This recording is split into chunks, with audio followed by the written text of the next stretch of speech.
Good Saturday morning. This is again, we're still in Matthew.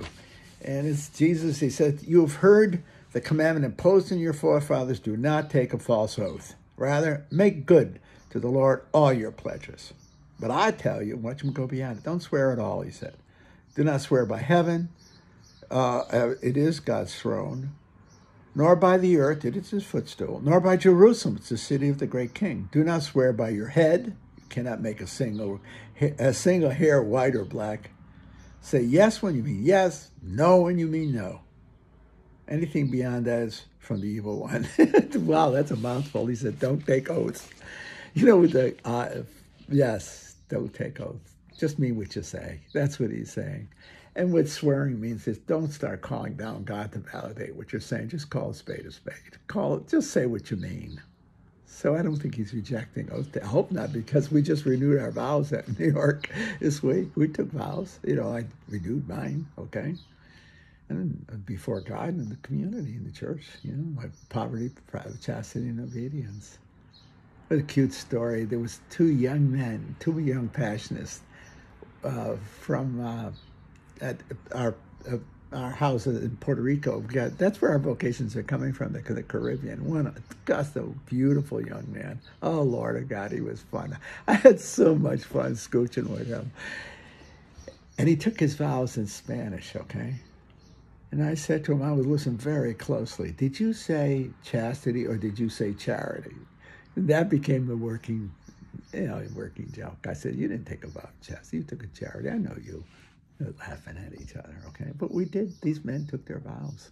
They renewed their vows. They took what they call final vows, okay? And there was about 70 of us there. And when they renewed their vows, or took their final vows, we renewed our vows: poverty, chastity, obedience. And the fourth vow, to promote the passion of Christ, the preaching of the passion, the remembrance of the passion of Christ. So we do take oaths. We do make promises.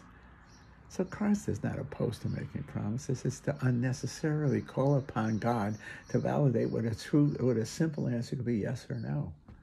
Right? You don't need to bring down heaven and earth. You need to live in your word should be sufficient. You mean yes, you mean yes, you mean no, you mean no. See? I think there's a lot of truth in that. Truth-keeping and truth-telling is so important. I think...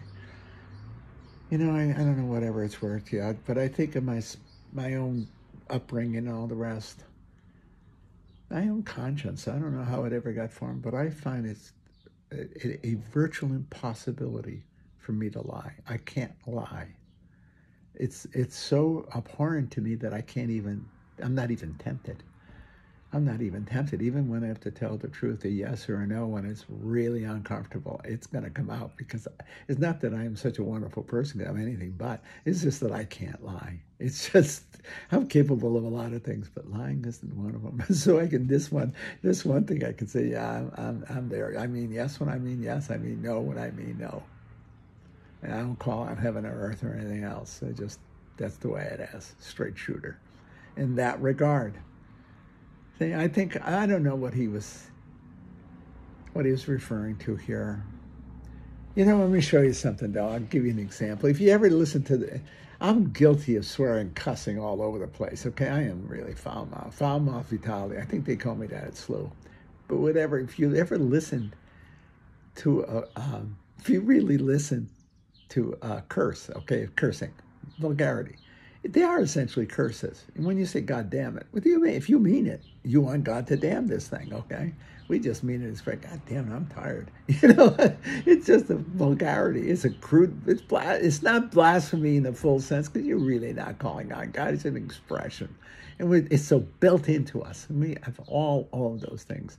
Cursing, and it's not, in a sense, it isn't cursing anymore or swearing anymore. It's vulgarity.